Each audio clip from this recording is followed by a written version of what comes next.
Thank you for joining us this morning, so this afternoon, should I say. I'm going to keep it quite relaxed, really, in terms of the conversation we're having, because there's only a few of us on here today. So hope that means I can tailor the content really to sort of meet the needs of any challenges that you're facing as well. But first of all, just to introduce myself, I'm Cath Harrison of JVP Group. I run a company called JVP that's based in St Asaph. I have a team that support employers across the UK with advertising vacancies, and also I am a coach on the AGP programme as well, so I'm also able to help employers on the AGP programme through support there too. So I've been working in the recruitment and talent attraction industry for about 20 years now, with many different employers across the UK, for all different types of vacancies, and from sort of entry to graduate level in many different industries. So hopefully the broad knowledge that I've gained whilst the recruitment industry and the challenges we face are evolving all the time, hopefully be able to sort of guide you and support with any particular challenges that you're currently facing at the moment around sort of talent attraction or recruitment processes. So I don't want to just be talking all the way through this. I'd like to sort of engage and sort of find out who we've got in the room and any challenges that you're facing. So if you're happy to come on camera, that'd be great. Do you find it always a bit strange now we're in a world of using technology rather than sort of these face-to-face kind of workshops? So if you'd like to come on camera, that would be great. But if not, that's not a problem. But I don't know if you just want to, if we could just work around, perhaps Andrew, I can see you there. I don't know if you could just sort of share really any insight onto the business and any challenges you're facing around recruiting, just so I can make a note and try and make sure I address things through the content today. Yeah, sure. I deal with a number of businesses in the consultancy space, but my sort of part-time day job, if you like, is with an engineering company. So we've got ranging from welders, fabricators, machinists, designers, salespeople. Always a real challenge, particularly in engineering. So we've recently put 3 job ad out through, typically we use Indeed, and we had approaching 200 applicants for the 3 jobs. So for one of the lower, without being disrespectful, one of the lower skill positions, we had 160 odd applicants and probably 150 odd completely irrelevant and inappropriate. So people just seem to be applying for the sake of applying. So we had people, you know, one of the stipulations was machine shop experience essential, and we had people from KFC, McDonald's, and just about every sort of every job that didn't have machinery sort of experience background. So it's really tough in our sector for sure. Okay, just a quick question before we move on to the next person. In terms of, you said you were using Indeed, is it just Indeed that you advertise those vacancies or anywhere else? Yeah, just Indeed. Okay, we'll come back to that. Definitely some things to talk through that'll be relevant for you hopefully today. So great, thanks Andrew. Daniel, if you can hear me, it'd be great if you could, if you wanted to sort of share whether on screen or off, but if you could give us any insight that you're happy to share, that'd be great, just so I can tailor the content for you in terms of who you are and any challenges you're facing around recruitment. If you're talking at Daniel, I can't hear you because you're on mute. Hello, can you hear me? Oh, there we go. I can see you as well. So wonderful. Okay, yeah, hi. Hi. I'm Daniel. I'm from Canada, actually. Dialing in for this session. I've been here 20 years, but I'm originally from Romania, Europe. And I'm planning to launch a business incubator. Okay. That's going to be worldwide, you know, virtual and in person as well. I'm almost an engineer by trade, but also I finished university. I was supposed to go and teach in school as a professor, but I did something else. And I have a hard time to find certain skilled people. Like, for instance, I'm looking for some CFOs, like chief financial officers, or people that are very good and proficient with fundraising. I don't know if this is something that I can maybe find here or not, but yeah, it's a lot of struggle to find these kind of people, and there's a few other ones. But Okay, just a couple of quick questions there. So the vacancies that you're struggling to recruit for, are they UK-based vacancies? I intend to open staff as well in UK and in Europe. Okay, and We're what gonna do methods have you? separate entities because the Brexit, right? So. Okay, and what methods have you been using so far to try and attract the talent, the sort of the CFOs there that you were just talking about? What sort of methods? I use LinkedIn so far. Okay. And to be honest, I find some success, like a lot of applicants, like about 70 for one position, for instance, but not the right skills. So. Okay. So getting the number of applications, but just not the quality. Yeah. Brilliant, that's great. Thanks for sharing, Daniel. I appreciate that. Lisa, I don't know if you'd like to come on screen or if you're just happy to share anything, either or would be great. Yeah, I'm just from the AGP, you don't need me. Oh, right, okay, fair enough, Lisa. Thank you, I didn't know I that. just make Great coffee. Great to have you join us anyway, thank you. Gabrielle? Hi, well, currently I'm building a platform for stylists. I'm in the developing stage. I'm finishing building the website and getting the signups, and I want to make a platform for young people like students to sell their talent. So if they love the fashion, they're gonna share their style and provide styling services for other people. So have you started to sort of recruit yet, or are you just sort of thinking ahead as to when you need to do that?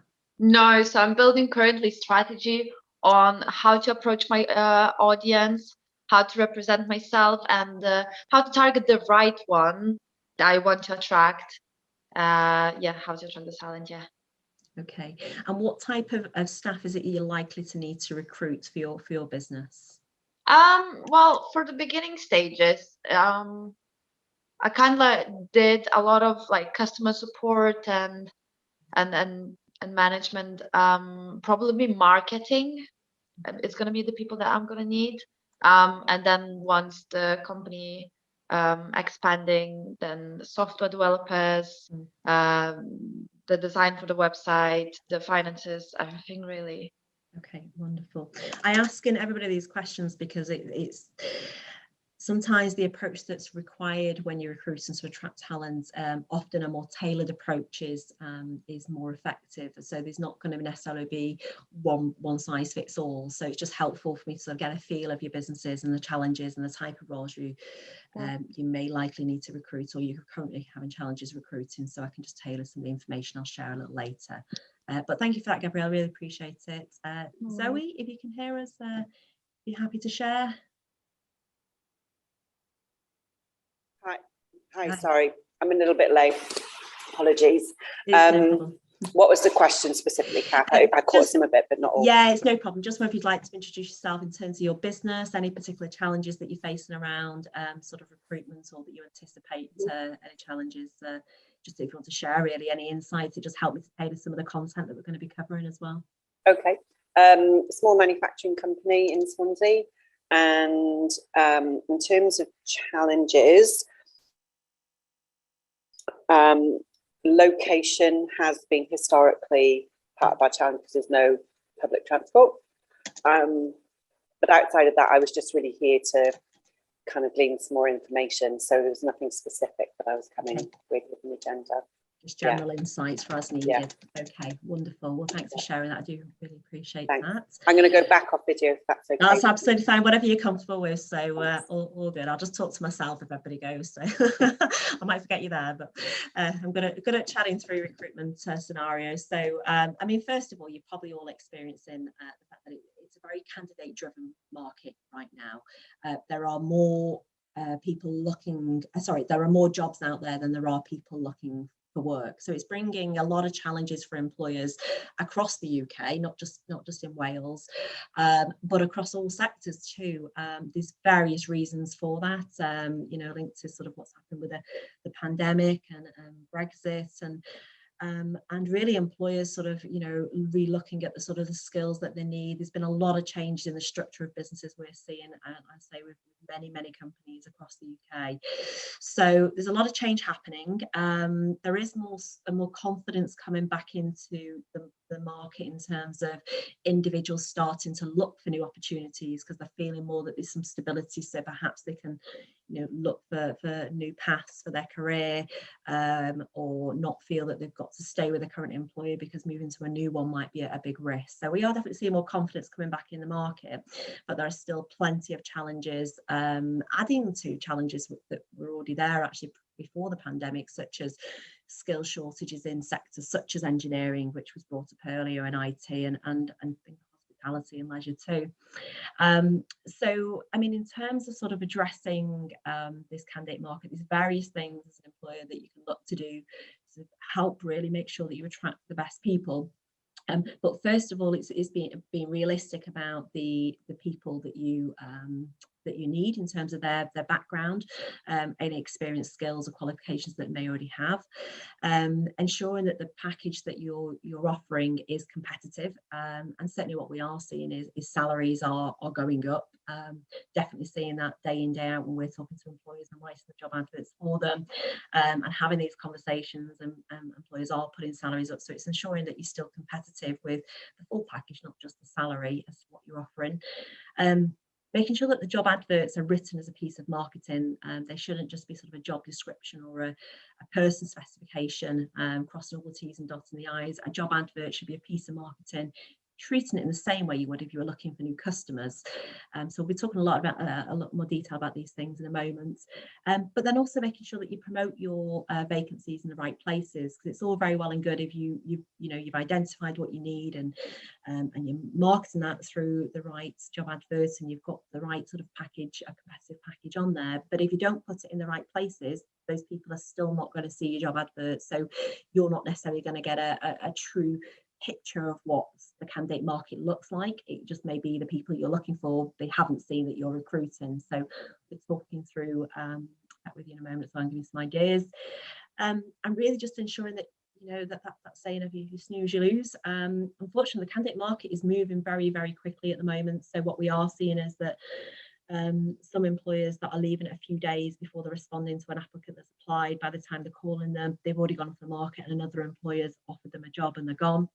Or even if it's during the selection process and there's a bit of a gap between an interview and then the offer being made, we're seeing similar things. Either the current employer is doing everything they can, perhaps increasing the salary to keep them, so we're seeing a lot of counter offers happening, or the individuals again just been snapped up by another employer. So the speed of the process is going to be quite key with this as well in this market that we're in.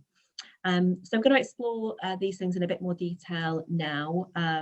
The first one being around identifying your needs, really, because it's quite important that if you are replacing a member of staff, it's very easy to sort of think, oh, just dust off the old job description or person specification that we had in place the last time we recruited for this role.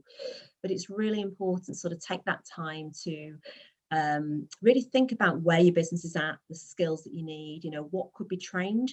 My approach to recruitment, even when I'm recruiting for my own team, is very much about recruiting based on or for attitude and skills. I appreciate that for some sectors, certain qualifications or experience and knowledge for certain roles could be really important for the individual to have from the outset.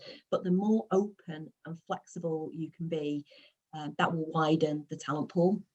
And for me, I certainly prefer to recruit for that core attitude and skills, because I know that I can train people on the systems, they can build that knowledge, and I can really grow and develop my own workforce by doing that as well, and hopefully secure loyalty, because people will see the support and the training and the opportunities that have been provided with, and they're going to learn lots of new things in the company. So really identifying what the business needs are, what's absolutely essential in terms of the background requirements, because if you're going to go and look to put an advert out and it's just a wish list of all the desirables, I call it, if you're looking for a unicorn, if you're going to have a massive wish list of what you're looking for there, you're certainly going to reduce the talent pool. And for certain roles that are niche or senior, that might be a challenge right now. So the more open you can be, the better. Now, when it comes to writing the actual job advert and the content itself, as I said earlier, it's really important to be treating it really as a piece of marketing. Putting yourself in the shoes of a potential applicant. The things that are likely to be important to them are, you know, who is your company? What do you do? What's it going to be like to work there? Give me an insight into what this role is going to feel like day to day. What's on offer, you know, in terms of package, you know, whether that be around, you know, the hours and any flexibility, which we're certainly seeing more employers now attuned to the fact that if you can offer any kind of flexible working, whether that be in terms of the working hours or whether that be in terms of where they're working from, whether that be part working from home or fully working from home.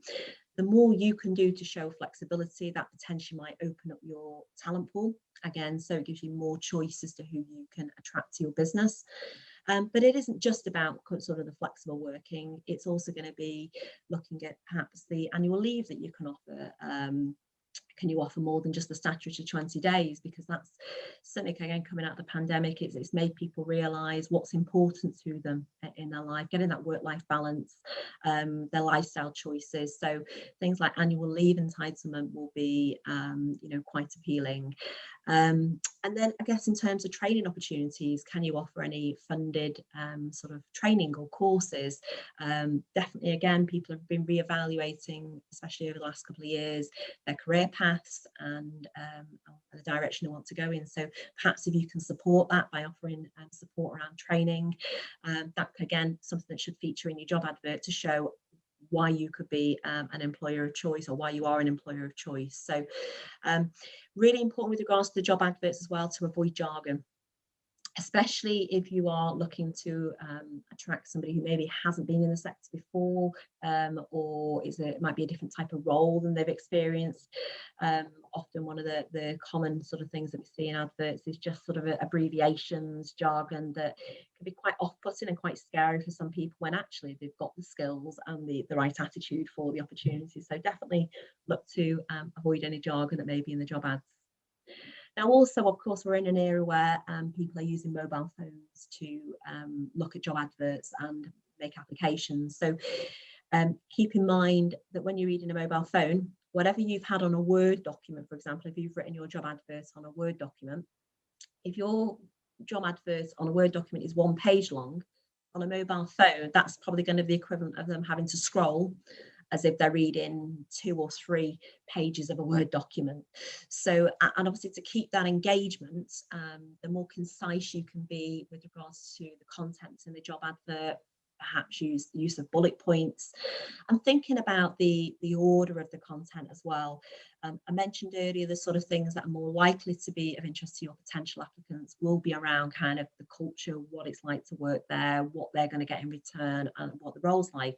But then the least thing they're probably concerned about is your requirements.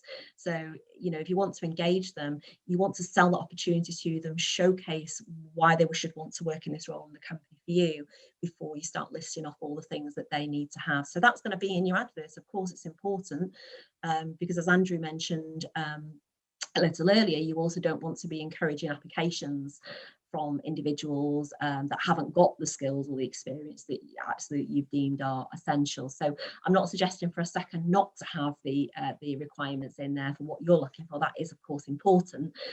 But I think an advert should be focused around concentrate on and selling it to the people that you want to attract, rather than worrying too much about the people that you don't want, because you could end up in a situation with no relevant applications. So yes, it's very challenging to find the time to sit and wade through applications that are inappropriate, and it's not an ideal scenario. But most importantly, to make sure you do attract the talent that you need, is keep that advert focused on making sure that, you know, in this very competitive marketplace where job seekers can be really choosy about the opportunities to apply for, make sure, of course, that you're in this window of opportunity that you've got to draw them in, ensure that obviously you've got all the key information really that they need to make an informed decision. Before I move on from job advert content, has anyone got any questions on anything that I've just covered so far there at all? You want to take yourself off mute if you have. No. Okay. And bear in mind, I'm being quite generic really with the advice that I'm giving there, but you know, when myself or a member of my team are writing job adverts for employer, there is no kind of set formula either in terms of, you know, the order of the advert. It just depends on the vacancy, because what's going to be important to, say, a salesperson is likely to be very different to what's going to be important for an engineer. Their motivations will be different. It will also be possibly quite different what somebody might be looking for, either a trainee looking for that entry level role compared to somebody who's maybe at a later stage in their career and they're just looking for a new company but wants to stay in a similar role. So for example, you know, if it's a trainee opportunity or a graduate opportunity, you know, early on in the advert, sort of showing them the training and support, and, you know, is going to be quite a key thing to sort of feature there.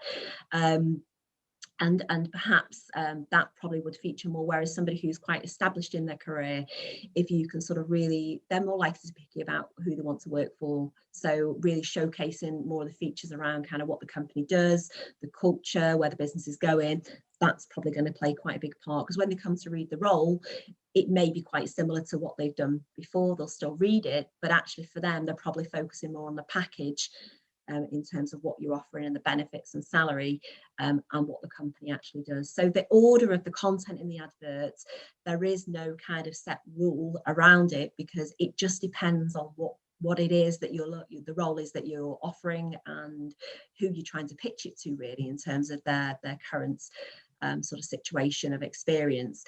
And also, if you are able to offer things like flexible working, that should be featured quite high up in the advert too, because that's something that, you know, individuals may be looking out for, if that's quite important for them. So rather than skim reading through your ad, just trying to find whether there is any flexibility, you know, or is it a part-time role, part-time hours, should I say, anything that you think could be quite important to the audience you're trying to appeal to, just consider kind of where it is in terms of the order of the content that's there.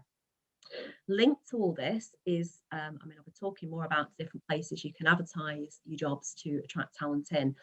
But certainly, you know, when I started my career, the ways of attracting talent was sort of newspapers and job centres. And of course, over the last 20 years, things have evolved, and the internet features now quite prominently in terms of individuals where they look for opportunities.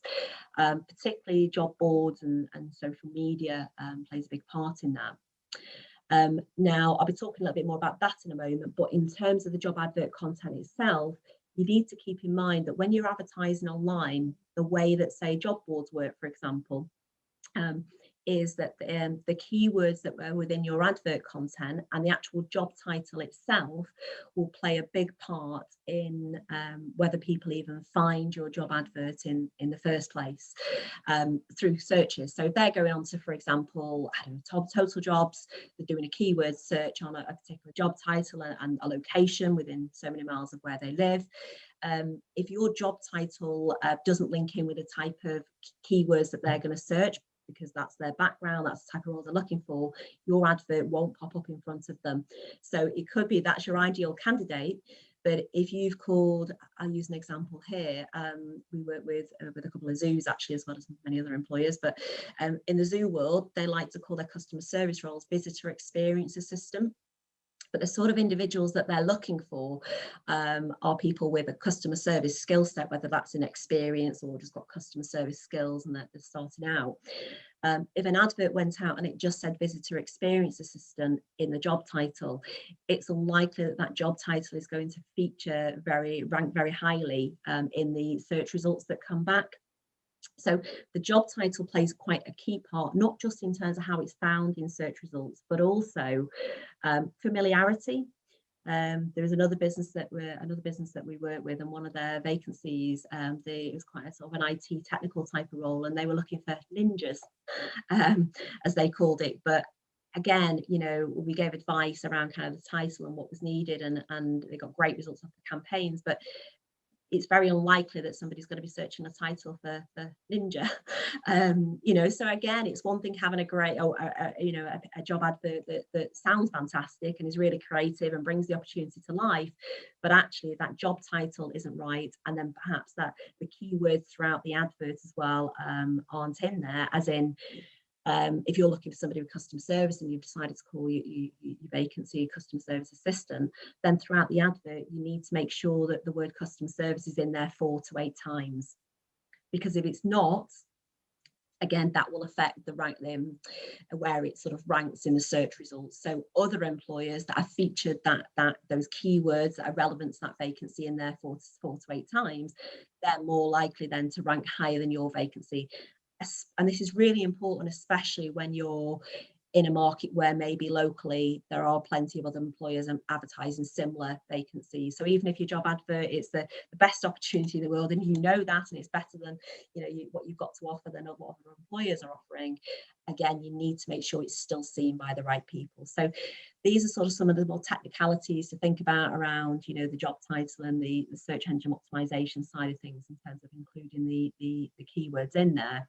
But it is going to be really important, no matter where you decide to advertise your vacancy, if you want to make sure that people are going to find it in the first place. So in terms of where to advertise, just a question to throw back out at you all. I think I picked up on some of it earlier. I was just going to ask, where do you currently advertise at the moment? So I know, Andrew, you mentioned Indeed. I don't know if anybody else wants to if anyone else has used any other methods to sort of attract talent. If you want to take yourself off mute and sort of share, I'll happily share my knowledge with you, but it'd just be quite interesting if you have tried other methods to attract people. If you want to pop on, that'd be great. So primarily we've used Indeed. Okay. For quite low level roles. We have used LinkedIn. I haven't personally, but I know the recruitment team we use that. And then we've always just done a little advert on social media just to let people know. But primarily we've hired people through Indeed or agencies. And how have you found sort of the quality of the applications, not just the number, but the quality of the applications come through Indeed? I know Andrew shared some stats on and his insights earlier on there about the sort of volumes of applications and those that were irrelevant. But how have you found it, Zoe, with your vacancies? So most of the work that I've done on Indeed has been like production operatives. So we've had, definitely relevant CVs. Interestingly, in terms of the volume, talking about the candidate market, we advertised a role in January last year, 2021. We've got about 200 responses. And then when we came back again in the July, we probably got about 70. So there's quite a difference depending on what time in the year you're advertising as well. But yeah. And you will find it could be partly down to time of the year, and I'll talk through that. There are definitely times that can be better for certain types of roles, but of course appreciate that, as businesses, when we need to recruit, we don't always have that luxury of saying, well, we'll wait 6 months or whatever that might be. But there certainly are certain times of the year for certain types of roles that definitely can help matters if you're planning ahead. But I think generally, one thing I can definitely share with you is what you've experienced there, though, not just because of a time of year thing, but the big jump down from sort of 200 applications to 70, employers are finding that across the UK full stop, regardless of even if it's been the same time of the year than they've done previously, and it's been exactly the same vacancy. So I'd say there is definitely there's a big shortage of for the number of vacancies. There is a big shortage of people looking, and when they're looking, you see that they're going off the market so quickly, so they're maybe not applying for as many jobs, which means that's why you're not actually seeing as many applications, because they're able to be more choosy because there are plenty of opportunities out there. So it all then has a knock-on effect to how many applications that you receive, hence, which I'll come on to now, talking more about different ways that you can advertise your vacancies is quite key, because otherwise you're just going to be scratching at the surface of who's going to see it. But then when they obviously your job advert content is going to be quite crucial as well, because otherwise, even when they do see it, if that doesn't excite them compared to others that they're reading, they may just never apply. So actually there could be more people out there that you could be tapping into, but you just don't get to know about them. So there's many factors that affect kind of what applications land in front of you, and therefore and many more factors that affect whether you're actually able to hire them, because which I'll be talking about in a moment in terms of the actual process of selection as well. But thank you for sharing that, Zoe, appreciate that. So there are actually over 1,100 job boards in the UK, believe it or not. Of course, it wouldn't be appropriate or necessary to be advertising on all 1,100 job boards. But certainly having a range of job boards to advertise on will definitely help you to ensure you're reaching all the relevant people. I mean, Indeed is one of those job boards, but there are many leading specialist and regional job sites out there. Now, the reason why I recommend it's important from my experience of utilising more than just one job board is for example, say for your very, your niche engineering role, we'll use that as an example, or for your vacancy in marketing and fashion, whatever it may be. If your ideal candidate is perhaps looking on CV Library to look for opportunities, and you're only advertising on Indeed, they may never see your opportunity. Or, of course, in a situation, if your ideal candidate is looking on Indeed, but the only place you're advertising is Total Jobs, it doesn't matter which site you pick. If you only pick one site to advertise your vacancies, then you are limiting the number of people that are seeing them. Now, Indeed is certainly, a great site for many employers to use. Certainly what I hear myself from employers is that it tends to sort of draw in the volumes of applications, and for some roles, the quality of applications can be amongst them. But certainly for more your specialist or senior roles, it can be more challenging just solely advertising on Indeed. But generally speaking, the sort of feedback that I generally hear is that with Indeed, the numbers are there, quality is not always. It doesn't mean to say you're not able to hire. And obviously we've got some experiences here where, Zoe, you just shared there where you've had a positive experience behind. But this could be said for any job board. And this is the point really that I make, is if you just advertise on one site alone, you are limiting the reach of who's going to see it. You will find, though, that some job sites provide a better candidate user experience too. I don't know if anybody has ever put themselves in the shoes of a potential individual, potentially looking for a job. But if you search on the front end of a job site, you'll understand kind of why I'm bringing this up, because there's nothing worse for somebody looking for an opportunity if a particular job board, when you search as if you're looking for a specific type of work in your area, if the results that come back are a load of irrelevant results of jobs that you're not interested in, it's more likely to make someone switch off and say, well, I don't, no matter how many jobs are on there, I'm not interested in using that job board, because actually what it's returning to me or sending through to me on email job alerts isn't relevant. So again, part of the recruitment process isn't just about us looking as employers at what we want and what we need and what we're trying to attract. It's about putting yourself in the shoes of the people you're hoping to attract and what experience they're finding from the job boards that they might be using, and the what results they get when they how useful it, how good is the experience that they have when they use those particular job sites, because that will make a decision as to whether they persist with using that job site where your vacancy might be, but they never then get to see it, or not. So my advice would be to use a range of sites.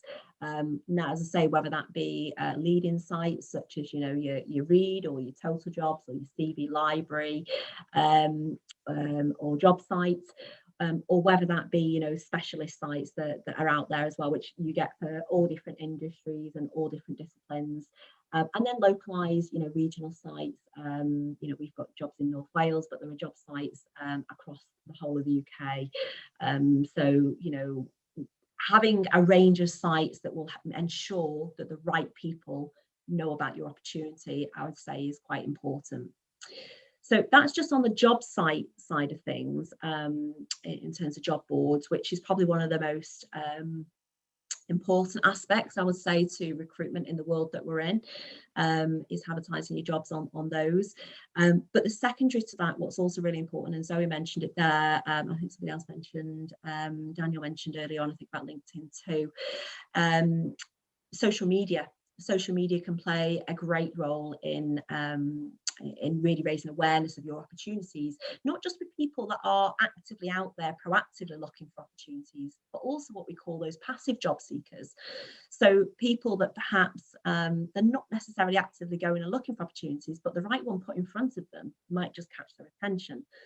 Now, the thing with social media, though, is that if you're looking to promote your vacancy on whether it be Facebook, LinkedIn, Twitter, Instagram, whatever platform that you use, and actually which one you use, should be tailored around the audience of who you're trying to appeal. So certainly with the younger generation, Instagram is very popular.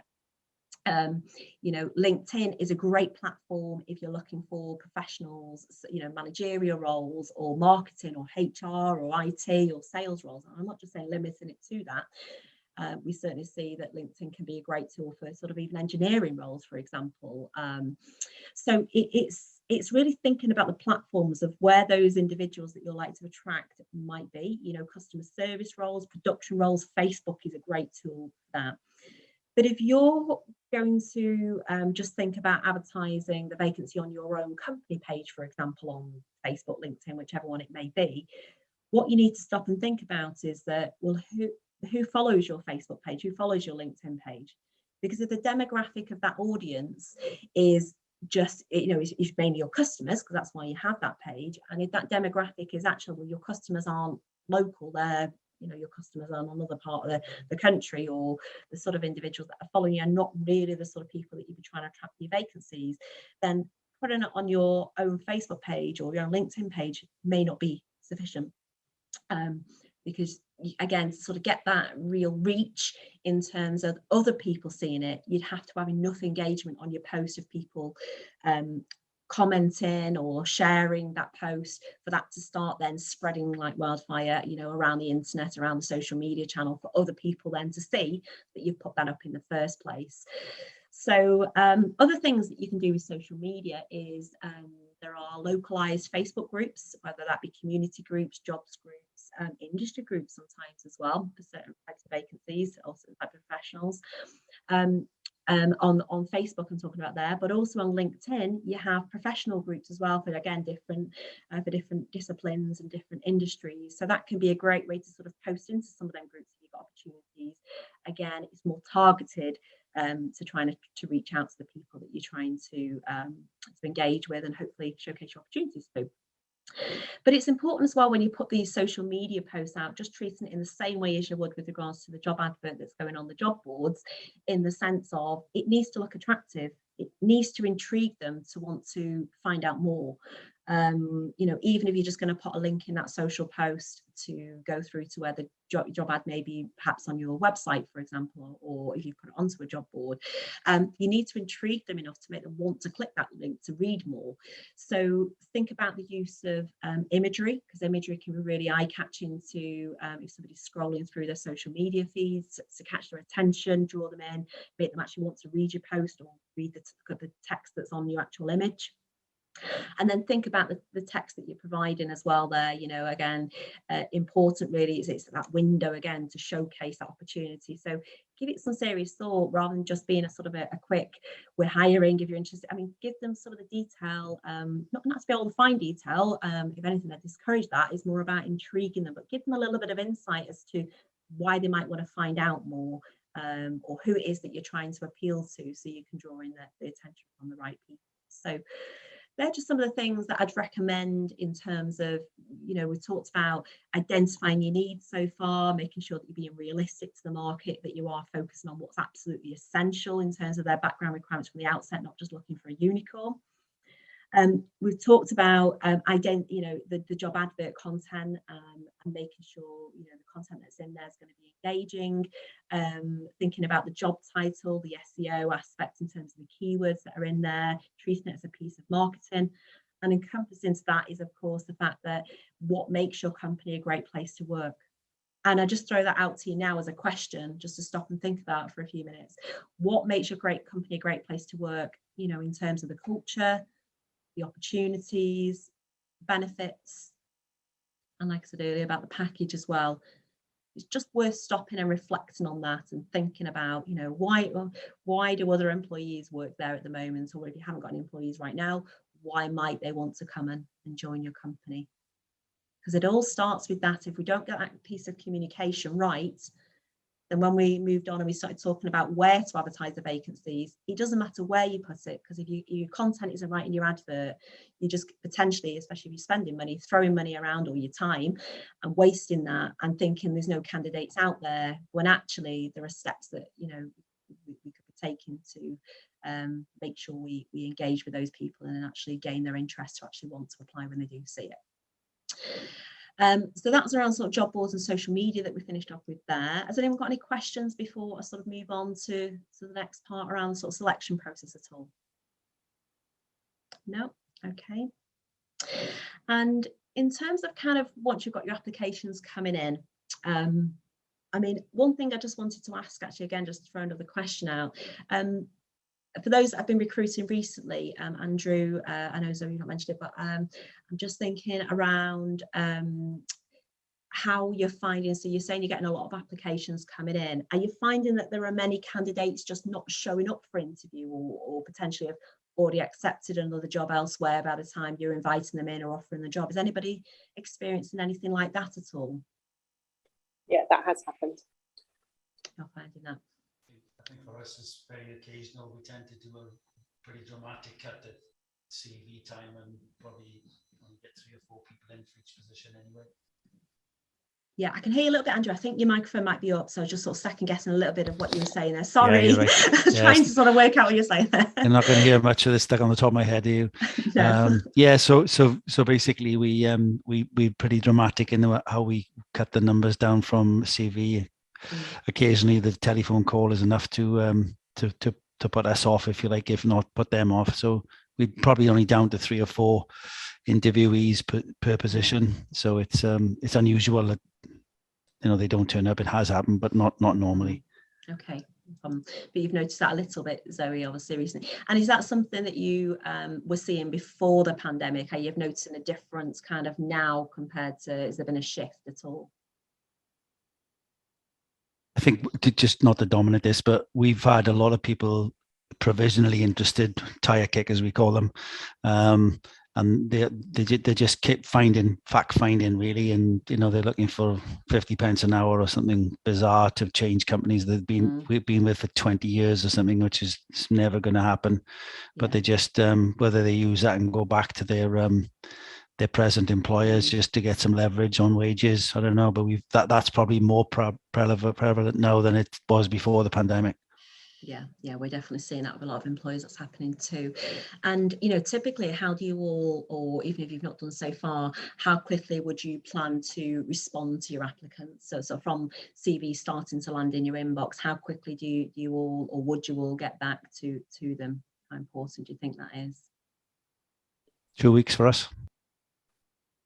Yeah, historically, I probably could have left it a week. You know, put an end date on the advert, and probably could wait a good week. But I think the last round, based on knowledge of the market, as soon as I was checking daily, and anybody that looked remotely interesting, then I was just, you know, I'd send them a note, try and arrange a time for a call, do a phone screen. But equally still being quite choosy about who we were going for, because there's no point in just taking anybody on. But we did change then our recruitment model after that, just because it made life a bit easier. But for us personally. Yeah. And you talked about sort of emailing them to ask them for a call. If you don't hear back from the email, do you tend to phone them? I see nodding from you there, Andrew. Yeah, just the once normally, because we find the harder way to chase people, they're not really interested anyway. Yeah. And what I would say with that is that, you know, the candidate market, as I said earlier, the candidate market is moving very, very quickly. So interesting that you've obviously adopted your process there, Zoe, to sort of speed things up in terms of how quickly you're going back to them. I know, Andrew, you're saying it still works for you if you're leaving it a few weeks. And for some roles, there may not be so much of an issue with that. Certainly for roles where they've got more choice out there, especially in more entry-level roles, I guess there's definitely a lot more vacancies out there for individuals, but I'd say across the board, full stop. It is still really important to move them along as quickly as you can, because otherwise you just, especially sometimes it just takes that one candidate, doesn't it? Doesn't matter how many applications you get, you just need that one gem to come through for a vacancy. And there's nothing worse than I've seen it where employers have sat on CVs for a couple of weeks because they've had many other business priorities to focus on. They come to contact that one candidate and they're gone. They're already gone, and it's heartbreaking. You think, oh gosh, I wish I'd have just gone to that one a bit quicker, because actually the other applications weren't relevant, but it just takes that one. So we are definitely seeing, kind of say, this the need for speed, but also in terms of how I respond to applications. One thing I definitely suggest is, there's obviously lots of technology out there. Our clients use it here themselves, actually, with the technology we have. It's obviously technology out there that can obviously help to speed up the recruitment process in terms of being able to quickly click a couple of buttons and it'll email out all your applicants and ask them to call you and what have you, or give them your diary availability so they can book in. But one thing I would say is, if you do choose to do that and send that email in the first instance, if you haven't heard back within 24, 40 hours, it's definitely worth that phone call, because emails do go into junk and spam folders. It happens, and sometimes just that quick call, even if you need to leave a voicemail just to say, we've dropped you an email about arranging an interview. Just check your junk or spam folder if it's not in your inbox, and give us a call if it's not there. And we've seen it many times ourselves for the employers that we support, the difference that makes, and somebody genuinely just hasn't seen the email. I completely agree that if you phone them once, that absolutely you shouldn't be chasing applicants. There should be no need for that, because then you would be questioning kind of how they might be in the job or how serious they were about their application. But definitely recommend sort of picking up the phone if you initially choose to sort of email them in the first instance. And the other recommendation as well with that is, when you do email them, whether it's to invite them to interview or whether it's when you book them in for interview, is always attach a copy of the job advert. Because what you may find is, if the individual has been applying for a few vacancies, you invite them in and you might have mentioned the job title to them, but what they're going to want to make sure is that they should be wanting to make sure is that they can prepare well for the interview.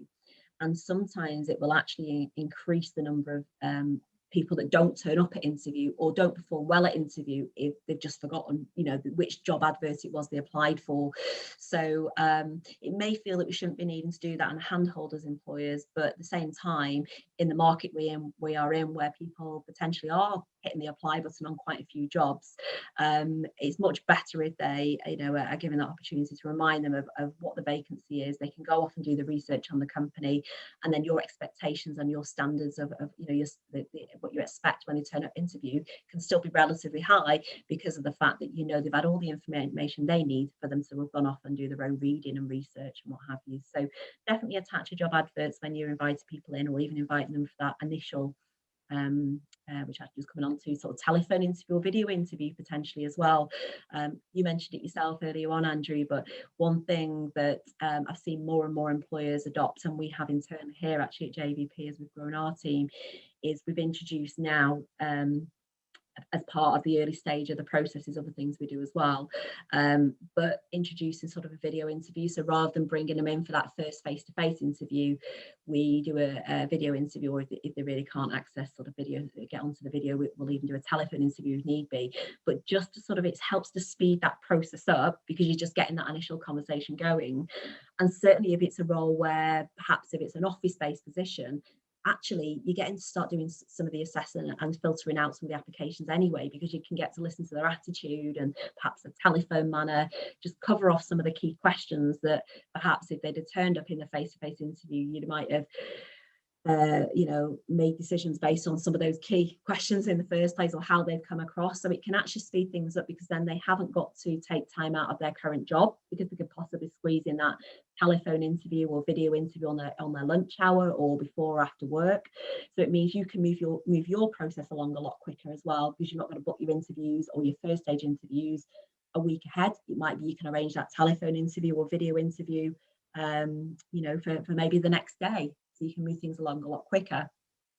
So it's definitely worth considering, if you don't do already, sort of thinking about the sort of having that very early stage to be sort of a video or telephone interview. And like you said, I think you pointed to yourself, Andrew, you said you generally whittle it down to sort of 3 or 4 that come into face-to-face interview, but it can be quite tricky just looking at CVs. Certainly I know, I've looked at many tens of thousands of CVs over the years, but I certainly know myself that when I have a conversation with them, even if it is over the phone initially, there are people that look fantastic on paper on the CV, and I've spoken to them and they've really not been the right candidate for the vacancy. I've had others that actually I thought, okay, on paper, possibly shortlist them, actually spoken to them, and I completely changed my mind and thought, fantastic. I mean, it's not to say that everybody with a great CV isn't going to be great when you speak to them, or vice versa, but it's sometimes that sort of that next step before making that decision just off what you're seeing on paper can keep the time that you need for the face-to-face interview, the time you need to set aside. It can keep it still to a minimum by just introducing sort of that earlier step, speeding things along a bit quicker, and actually helping you to narrow down so you don't have to have as many face-to-face interviews as well. So other than sort of use of telephone or video interviews or face-to-face interviews, what else are you all using at the moment in terms of ways to assess candidates, other than actually the things that we just talked about there? Or if you haven't recruited yet before, what sort of methods do you think you might use for anybody, for Gabrielle or Daniel? Perhaps, I don't know, what methods would you look to adopt as well?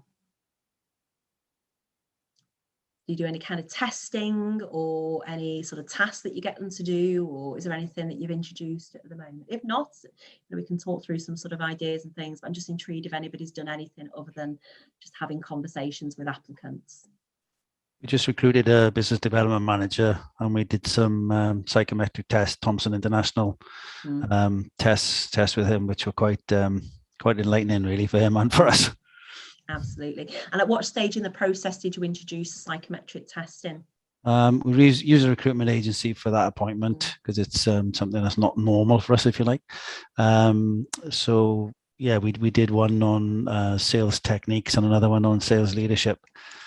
And I was conscious of the guy has been working in sales a long time, but it had been very old school and sort of became a bit of a milk round. So I wanted to check out what I thought, really, which is he lacked some strategic planning and any sort of pre-sales or marketing knowledge. Yeah, absolutely.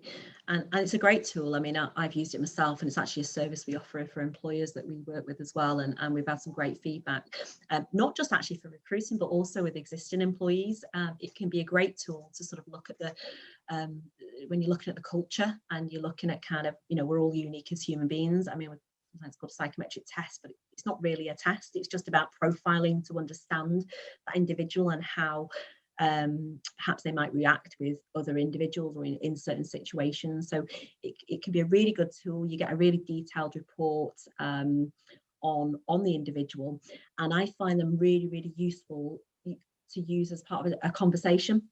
I certainly wouldn't use it to sort of isolate it to just make a decision about an individual using a psychometric test, but it's great as a conversation starter to kind of say, well, actually, you have a read of the report yourself. First of all, tell me, is there anything on there that you completely disagree with, or anything you particularly think you strongly agree with? And that's obviously quite insightful, and then you can talk around those things. But it's really, really good sort of, when you're thinking about kind of how somebody's behaviours or their character style, how they might interact with others in the business or with your customers, depending on the role. It can just give you that invaluable information, things that wouldn't necessarily just come up through other tests or through just talking in the interview. So it can be definitely, psychometric testing can be a superb tool to use, and at all levels of roles, particularly for you certainly your senior leadership roles or your management roles or potential sales roles. But actually, I mean, I've used it throughout our organisation at all levels, and I found it a great tool to be able to look at. So definitely recommend that. What about sort of skills testing, particularly for any roles that maybe you have the use of computers? Has anybody used anything around sort of stimulating skills or knowledge testing before at all? I haven't in this role, but I have historically done skills testing by Skillsoft, or when I was an agency recruiter, we used to have an in-house system that worked very well, and I do. Yeah. If I'm looking at an administrator, then I will always ask, and I'm taking a temp on, I'll always ask for their skills tests. I do think that they are a good indicator of how they'll cope with the role. Yeah, definitely. And I wouldn't recruit anybody for my own team. This is how much I stand by sort of using skills testing in appropriate scenarios, depending on what the vacancy is. But again, it can give you some really, really useful information that you wouldn't glean from just talking to somebody. And you certainly shouldn't be just assuming because the CV's not got any spelling mistakes or grammatical mistakes or reads well, somebody else could have written that, to be quite frank with you. I know there's a trust element here, but actually doing skills testing will help you to understand perhaps somebody's attention to detail by the test that you can undertake, the speed at which they operate. If it's a role, it's a secretarial role, for example, the speed of how quickly they can type. Perhaps it might be knowledge of Word or Excel. It could be a finance role you've got and you want to see whether they can do macros and pivot tables. There's lots and lots of different types of assessments out there, but certainly they can really help to make sure that you're making that right hiring decision. It got brought up before, this is not about kind of no matter how challenging the candidate market is, I'm still a big believer that it's better to run with a vacancy than just grab the first person that comes along just to put a bum on a seat, because it will only come to bite you potentially afterwards. Because if it doesn't work out, you spent the time and the cost of actually going through the recruitment process, and then you've spent obviously the time and cost obviously on onboarding and settling into the business, the person that's having to take the time out to train them. So recruitment can be quite a costly exercise, even if you're not paying for advertising or not paying for recruitment agencies. It still has those other costs too that you're going to incur, not just the wages of the person that you're employing, but all those other hidden costs and the impacts on others in the business. So using any kind of sort of selection tools that are going to kind of support your decision making, I'd highly recommend. So it isn't just about that face-to-face interview and making a decision. In saying all of this, it's really important still to think about the speed of that process, because what you don't want to do by introducing lots and lots of tests and tasks is drag the process out. So it's about thinking about at what point you would introduce the test. Perhaps some of them could be just before an offer, perhaps for psychometric testing before, and you have that final conversation before an offer, or the skills testing. You may want to do as part of the screening out to whittle your applications down, so do it at the very outset or after a telephone interview. But it's still making sure that you don't end up with a selection process that's going to take weeks and weeks and weeks, because otherwise the ideal candidate potentially is going to go off the market during that process too. So in terms of the selection process, anything else that anybody's been finding, doesn't know where to start with regards to sort of shortlisting or selecting candidates, or any challenges that you've been finding around the kind of picking out the best people? Is anything else you want to ask or share your experiences of at all? One of the only things that we're finding is salaries and how to benchmark any salaries. Have you got any tips for that, and what's the best way to go about doing it, especially with the market moving as it is? Absolutely. Now, one of the first things you could do is go and do some searches on the job board yourself. And again, don't limit that just to one job board, because you're only going to see a snapshot of what might be being advertised in your area for them type of roles. Or if it's sort of quite senior or niche roles, you need to think about beyond just the local area too, because of course, if you think the type of people you might be wanting to attract a little bit further afield, then you might be needing to look at what your direct competition in your sector is doing too. But certainly at a local level, doing some searches on the job boards as if you are a candidate looking for work, that's a starting point. So obviously talking to people that do this day in, day out, if I can help in any way. Obviously I say I'm an AGP coach as well, so if there's anything I can do just to help. It's very difficult to benchmark. I would never give any advice on a salary guidance just off a job title. What I would look at is usually if it's a client we're working with and we're writing our adverts for them advertising, I would usually be looking at getting the job description, the person specification, probably having a conversation in terms of where they're trying to pitch this in terms of the level, and really questioning those background requirements. I would consider the location of the vacancy. So to me, you can't benchmark just off the job title, because they mean so many different things in different organisations, and also depending on the location, because salaries that are in the hills of Wales are going to be a little bit different than the salaries that you might find in a larger city, in Bristol or Preston or whichever part of the world you're in. So it's quite important, if you are doing that searching around on the job boards, to get a feel for yourself.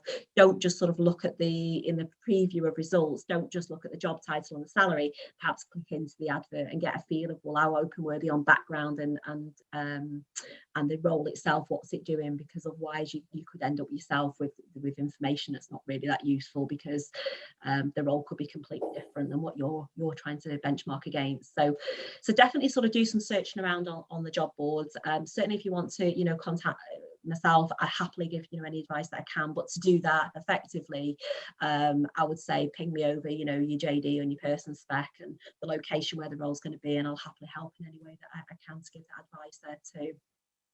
So I hope that gives you some solutions of some kind.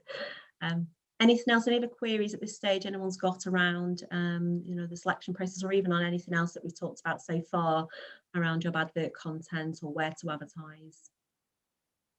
No. I think one thing for me is the expectation of the sort of under 30s really when they're coming into the workplace. That's a continually difficult one for us to manage.